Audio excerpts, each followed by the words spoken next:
अस्सलाम वालेकुम स्टूडेंट्स। आज हम नेक्स्ट लेक्चर स्टार्ट करेंगे, लेक्चर नंबर 2।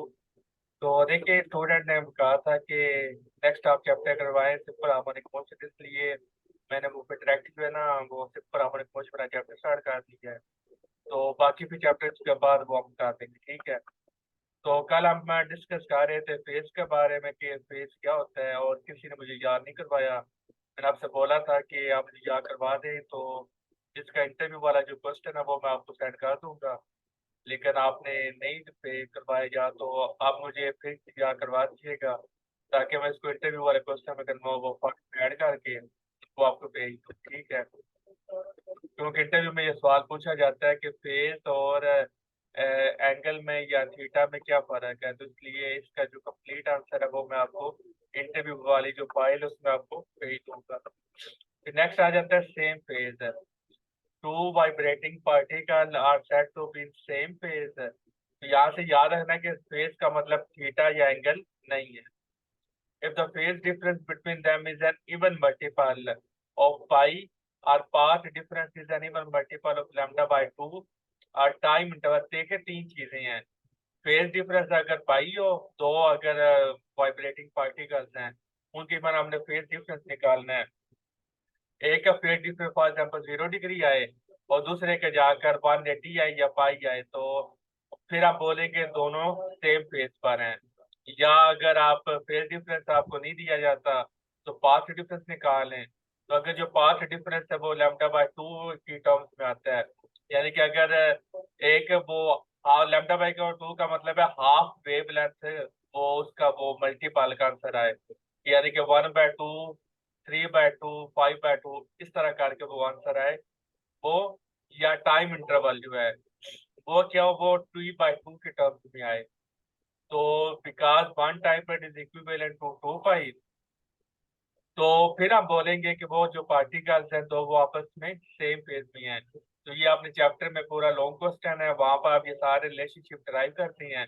आपको स्टूडेंट ये बोले कि ये जी पाई क्यों आता है, लैम्डा बाय 2 क्यों आता है, या t/2 आता है, तो जब हम कैलकुलेशंस करते हैं तो ये ही आंसर आते हैं। तो इसलिए आपने इनको याद करना है। देखिए, जो रिजल्ट आता है ना उसके पीछे कोई साइंटिफिक या कंसेप्चुअल बात नहीं होती है।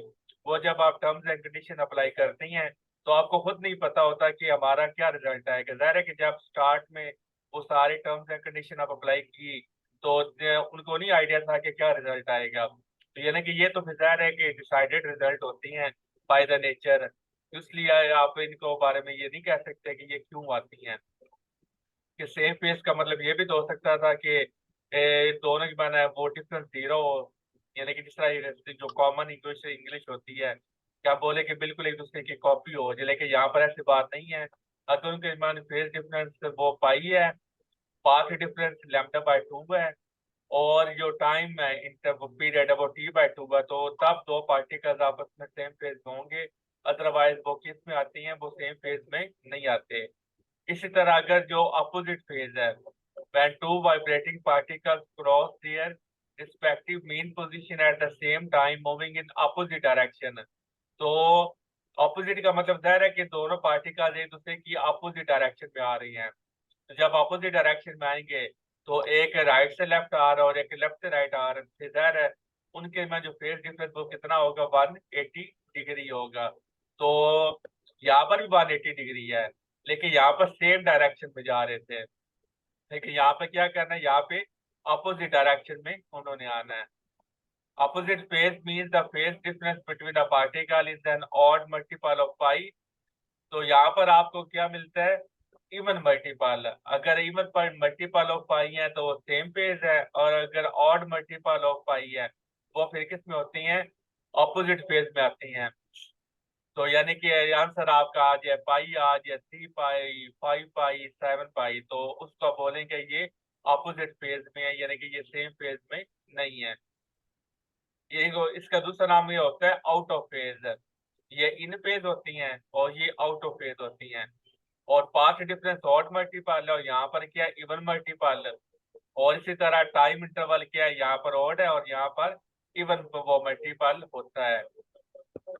तो अगर आपने, जाहिर है कि जब आपने स्टार्ट किया ना चैप्टर, तो मैंने आपको बताया था कि जब भी आप मोशन को स्टडी करती हैं, मैकेनिक्स में आप जाती हैं, तो आप इक्वेशन डेवलप करती हैं, क्योंकि हमने सारा उसको मैथमेटिक्स हमने अब वो उसकी निकालनी होती है। तो मैथमेटिक्स निकालने का सबसे बेस्ट तरीका यही होता है कि आप क्या करें, आप उसकी इक्वेशन बना लें। जिस तरह आपने मैकेनिक्स में क्वेश्चन ऑफ मोशन बनाई, तो क्वेश्चन ऑफ मोशन बनाने से आपके पास जो सारी जो मोशन की वो प्रॉपर्टीज आ जाती है, नेचर आ जाती है, वो सारी आपके पास आ जाती है। तो आप फिर उनको क्या करती हैं, वो अप्लाई करके आप वो सारा उसके वेलोसिटी निकाल सकती हैं, स्पीड निकाल सकती हैं, एक्सेलेरेशन निकाल सकती हैं, सारा कुछ निकाल सकती हैं। तो जब आप एसएचएम में आते हैं, तो यहाँ पर भी आपने क्या किया, आपने इक्वेशन डेवलप की। तो generalize equation of motion y is equal to A sine theta या a sine omega T plus y. तो जिस तरह ये हमारा जाहिर है कि आप हमारे पास इक्वेशन बना दी नहीं ना, तो जब हमारे पास दो पार्टिकल्स है, तो जाहिर है कि इन दोनों की भी हमने क्या करनी है, हमने इक्वेशन बनानी है। तो अगर आपके पास एक पार्टिकल है, उसको y1 और ये वाली इक्वेशन आ जाएगी, फिर दूसरा पार्टिकल उसकी y2 और ये वाली इक्वेशन आ जाएगी। फिर आप दोनों को सॉल्व करेंगे, फिर आप देखेंगे कि वो इवन मल्टीपल ऑफ पाई आ रहा है या ऑड मल्टीपल ऑफ पाई आ रहा है। अगर इवन मल्टीपल ऑफ पाई है, तो वो दोनों पार्टी का सेम फेज में होंगे। अगर ऑड है, वो फिर दोनों आउट ऑफ फेज होते हैं या ऑपोजिट फेज में होती हैं। फेज डिफरेंस अगर आपने निकालना है, तो delta phi is equal to omega T plus, तो यानी कि सिंपल आप ये आप यहाँ से निकाल सकती हैं phi two minus phi one. अब देखिए यहाँ पर आप देख सकती हैं एम्पलीट्यूड सेम है, यहाँ पर भी ए है और यहाँ पर भी ए है, क्योंकि वो दोनों के जो पार्टिकल्स उनका एम्पलीट्यूड सेम है। ओमेगा टी एंगुलर वेलोसिटी भी उनकी सेम है और यहाँ पर भी उसकी वेलोसिटी सेम है।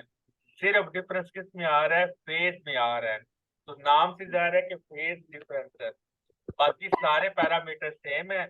तो सिर्फ और सिर्फ फेज में डिफरेंस है, तो इसलिए आपने यहाँ पर फाई वन निकाला है और यहाँ पर आपने फाई टू निकाला है। और डायरेक्ट अगर आप इसको सिंप्लीफाई करें, तो फेज डिफरेंस किसकी इक्वल आ जाता है, phi two minus phi one. फिर सबसे पहली प्रॉपर्टी आ जाती है डिस्प्लेसमेंट। तो ये डेफिनेशन इंटरव्यू में बहुत ही इंपॉर्टेंट है। मैं आपको पहले भी बताया है, the displacement of a particle executing SHM at an instant is defined as. तो ये याद रखिए, एक पर्टिकुलर इंस्टेंट की हम वो डिफाइन करती हैं, पूरी जर्नी के लिए हम डिस्प्लेसमेंट डिफाइन नहीं कर रहे। The distance of particle from the mean position at that instant, यानी कि पार्टिकल जहाँ पर है, उसका आपने क्या करना है, with respect to mean position आप उसका क्या करना है, आपने डिस्टेंस निकाल लेना है।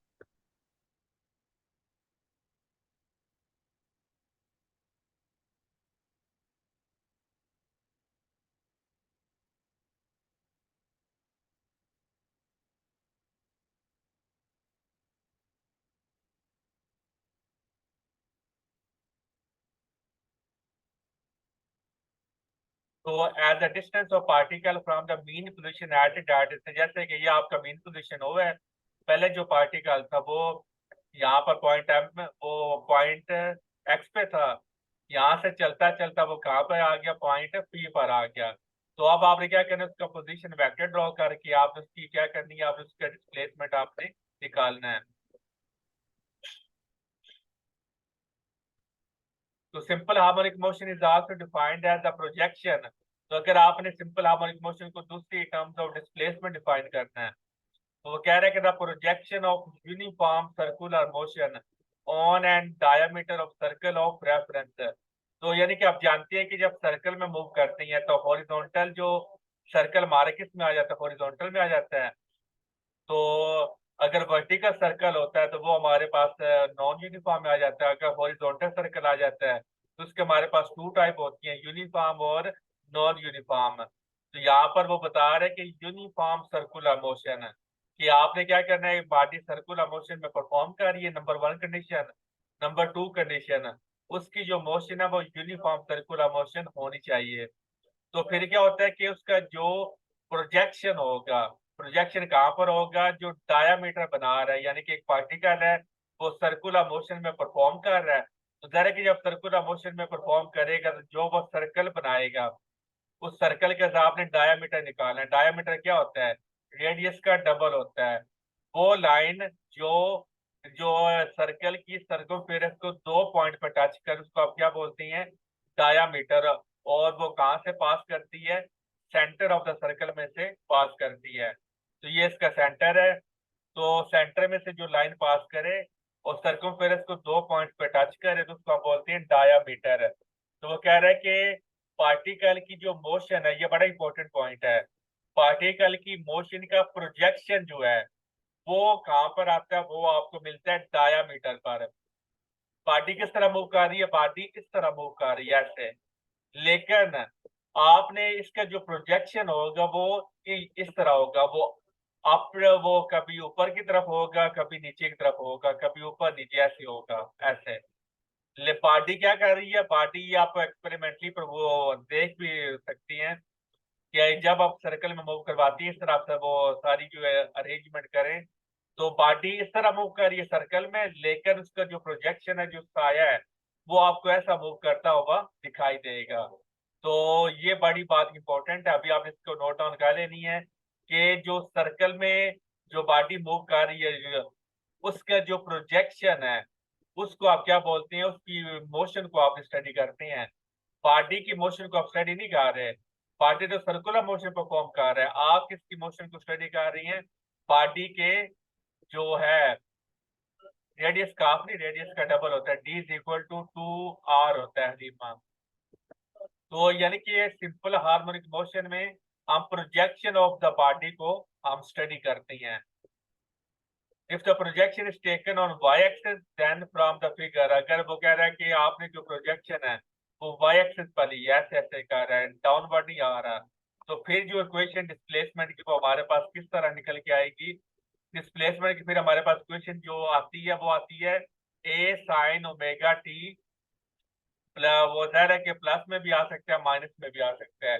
तो ये इसकी एंड वाली फॉर्म है, तो ये उसने बताया कि किस तरह वो डिराइव किया है। तो जब आप वाई एक्सिस से वो मोशन को स्टडी करेंगे तब आप तब आप क्या यूज करेंगे? तब आप साइन यूज करेंगे।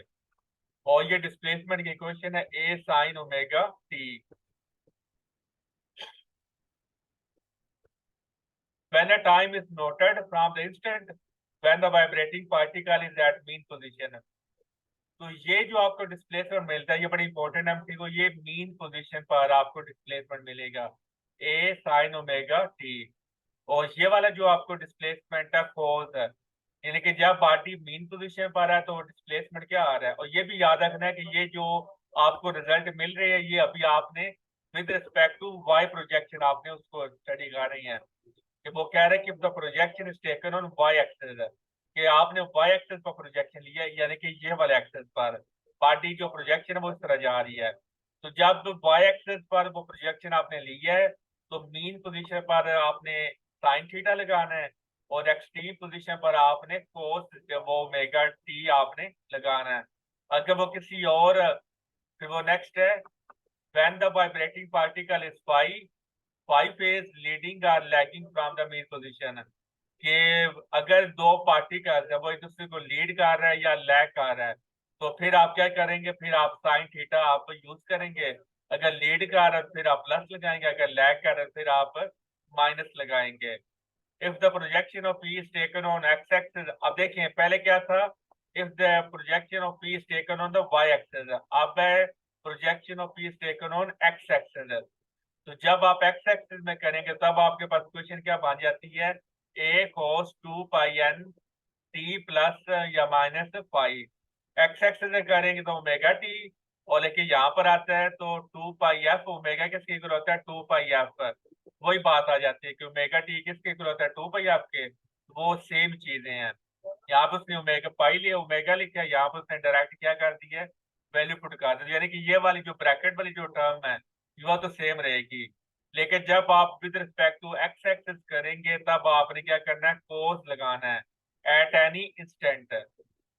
और जब आपने वाई एक्सिस पर प्रोजेक्शन लिया है तब आपने एट एनी इंस्टेंट आपने क्या लगाना है? साइन लगाना है आपने।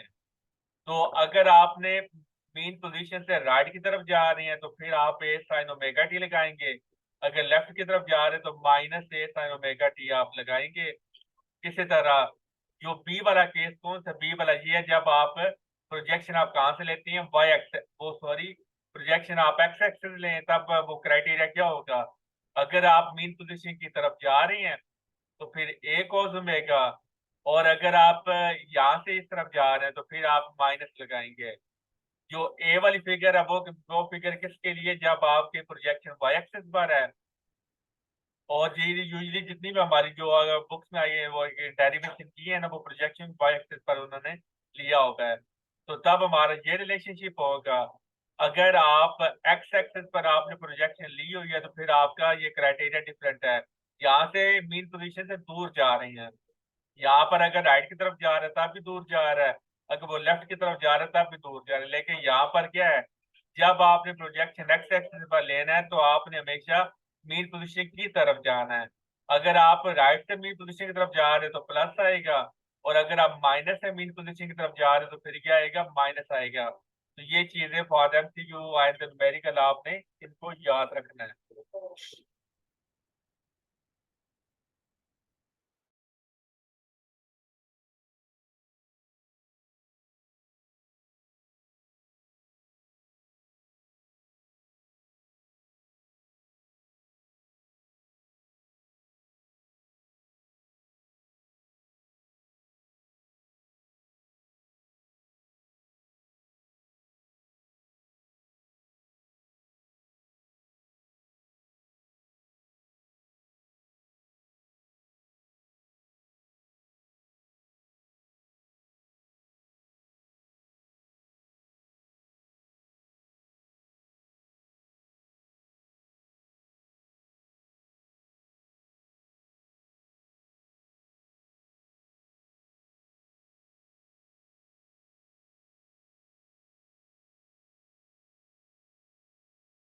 और सबसे जो इम्पोर्टेंट बात वो ये कह रहे हैं कि direction of displacement is always away from the equilibrium position, particle is either moving away from और is coming towards the equilibrium position. तो ये जो पॉइंट नंबर 5 वो इसमें ये कह रहा है कि जो आपने डिस्प्लेसमेंट की जो डायरेक्शन आपने बतानी है वो क्या करना है, is always away from the equilibrium position, particle is either moving away from it or is coming towards the equilibrium position। यानी कि अगर पार्टिकल जो है बॉडी वो टूवर्ड्स दी मीन पोजीशन जा रहा है तो डिस्प्लेसमेंट आपने क्या करना है, डिस्प्लेसमेंट आपने हमेशा away from the equilibrium position लेना है। यानी कि बॉडी क्या कर रही है, बॉडी यहाँ से इस तरफ जा रही है तो डिस्प्लेसमेंट आपने हमेशा आउटवर्ड लेना है। अगर बॉडी दूर जा रही है तो जाहिर है फिर तो आपने लेना ही आउटवर्ड है। तो यानी कि बॉडी चाहे टूवर्ड जाए या अवे जाए, दोनों केसेस में डिस्प्लेसमेंट आपने हमेशा क्या लेना है, आपने away from the equilibrium position ही आपने लेना है। तो डिस्प्लेसमेंट से रिलेटेड कोई क्वेश्चन है तो आप पूछ सकते हैं, फिर हम नेक्स्ट पैरामीटर जो है वेलोसिटी, फिर हम उसकी तरफ जाते हैं। तो बताएं।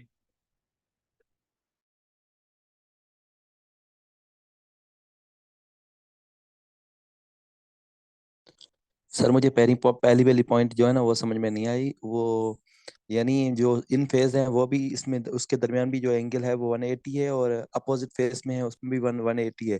अपोजिट वाला केस तो समझ में आ रहा है, लेकिन इन जो इन फेज वाला है वो समझ में नहीं आ रहा।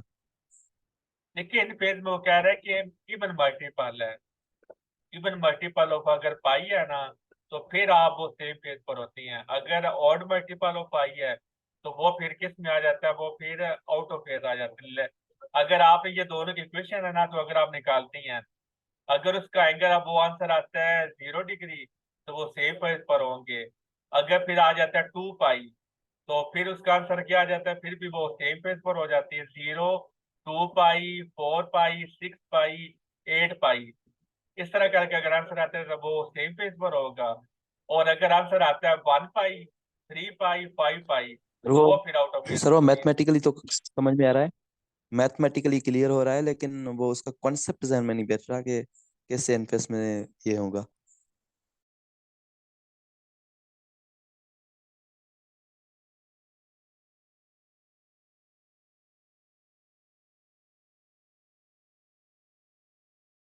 वो जो डायग्राम है वो ऑप्शो इस चैप्टर के अंदर आपको मिल जाएगी, तो वो फिर जब डायग्राम आएगी ना तो वो फिर उस वक्त फिर आपको मैं बता दूंगा। मैं या शायद देखता हूँ कि अगर डायग्राम बनी हो दो पार्टी का, अब देखिए ये वाला चले बनी हुई है। अगर तो वो कह रहा है कि दो जो आपके पास बॉडीज हैं, अगर वो सेम फेस पर होती हैं, तो सेम फेस का मतलब क्या है कि अगर देखें, अगर तो जैसे यहाँ से इसने ओ से स्टार्ट किया है और जो दूसरा पार्टिकल है उसने भी अगर ओ से स्टार्ट करा है, तो फिर तो दोनों में जो फेस डिफरेंस वो कितना होगा, फिर तो दोनों में फेस डिफरेंस 0 होगा। लेकिन अगर आप वो इस तरह स्टार्ट करती है कि ये वाला जो पार्टिकल है ये मीन पोजीशन स्टार्ट कर रहा है, और जो दूसरा पार्टिकल है वो कहाँ से स्टार्ट करे, वो एक्सट्रीम से स्टार्ट करे, या मतलब ये जब इसका ये जब ये पूरा ये कंप्लीट कर ले ना, ये क्योंकि ये कंप्लीट वाइब्रेशन यहाँ पर 0 है, यहाँ पर 90 डिग्री है, यहाँ पर क्या है, यहाँ पर 180 डिग्री है। हाँ जी, अगर एक मेन पोजीशन से स्टार्ट करे तो ये 0 एंगल पर है, और ये कहाँ पर स्टार्ट कर रही है, ये इसको जो स्टार्ट करना चाहिए वो यहाँ से स्टार्ट करना चाहिए, 180 से स्टार्ट करना चाहिए, क्योंकि ये 0 होता है, ये 180 होता है, और ये नहीं, ये 0, ये 90, ये 180 डिग्री। तो अगर जी ये सर, सर जा रहे हैं सर ना, पिक्चर में से क्लियर हो गया। पिक्चर में से क्लियर होगा, दूसरी 90 से स्टार्ट हो रही है सर, समझ में आ गया।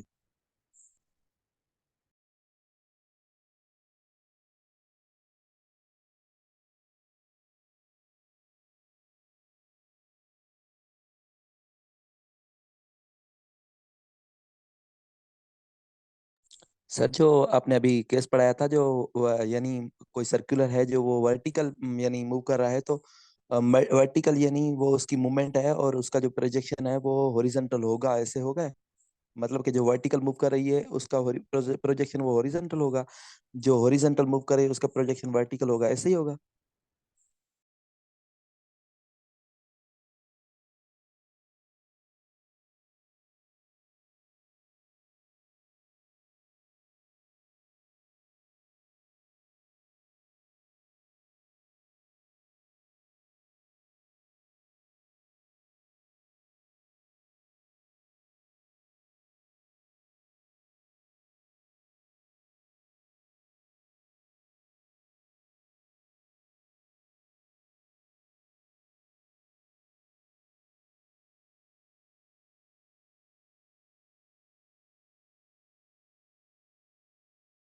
देखिए सर यहाँ पर बात की है कि projection of uniform circular motion, अगर तो वो होती है ना बॉडी वर्टिकल सर्कुलर मोशन है, तो वर्टिकल सर्कुलर मोशन में यूनिफॉर्म सर्कुलर मोशन हो ही नहीं सकती। Vertical motion is always non uniform motion. तो इसका मतलब है यहाँ पर वो हॉरिजॉन्टल सर्कल ही की बात कर रहा है, वो कह रहा है कि बॉडी है वो हॉरिजॉन्टल सर्कल में मूव कर रहा है, तो उसका जो प्रोजेक्शन है वो कहाँ पर मूव करेगा, उस सर्कल के डायामीटर पर मूव करेगा। तो ये आपने हॉरिजॉन्टली मूव करवाना है, वर्टिकली आपने मूव नहीं करवाना, क्योंकि वर्टिकल में कभी भी आपको यूनिफॉर्म सर्कुलर मोशन आपको नहीं मिल सकती, क्योंकि वहां पर ग्रेविटी आ जाती है, हाइट आपकी चेंज होती रहती है, तो जब हाइट चेंज होगी तो फोर्स चेंज होगी, तो फोर्स चेंज होगी तो फिर आप पर वो बॉडी की जो मोशन है वो नॉन यूनिफॉर्म रहेगी। क्लियर है? ओके सर, अभी क्लियर हो गया।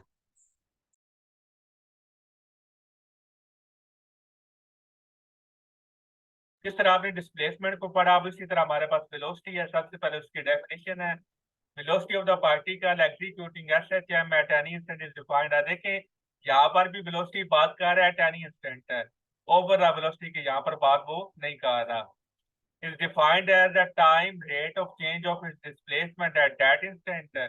तो सिंपल जो डेफिनेशन होती है वेलोसिटी की, in case of SHM when motion is considered from the equilibrium position, displacement is equal to A sine omega T. तो वो कह रहे हैं कि अगर आपकी वो एसएचएम आप पढ़ रहे हैं और उस बॉडी का जो डिस्प्लेसमेंट है वो डिस्प्लेसमेंट है ए साइन ओमेगा टी, तो चूंकि वेलोसिटी क्या होती है, rate of change of displacement है, तो आपने इसका क्या करना है, आपने इसका डेरिवेटिव लेना है।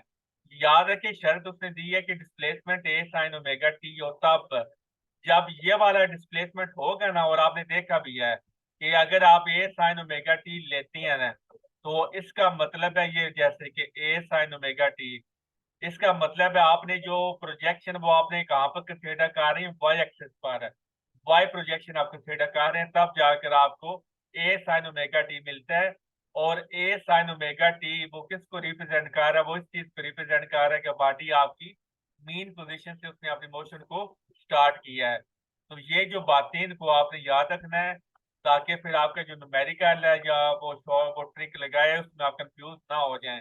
यही बातें अगर जो स्टूडेंट भूल जाते हैं तो वो फिर जो घुमा के वो क्वेश्चन किया जाता है एसएचएम से लेकर, वो फिर बच्चा कंफ्यूज हो जाता है। तो आप इन चीजों को ध्यान रखना कि ये कौन सा फार्मूला मैंने किस लिए यूज कर रहे हैं, ठीक है। तो हमारे पास ये है केस एंड ओमेगा टी हमारे पास डिस्प्लेसमेंट हो, तो तब हमारे पास जो वेलोसिटी निकल के आती है वो omega A square minus B square जाकर निकल के आती है।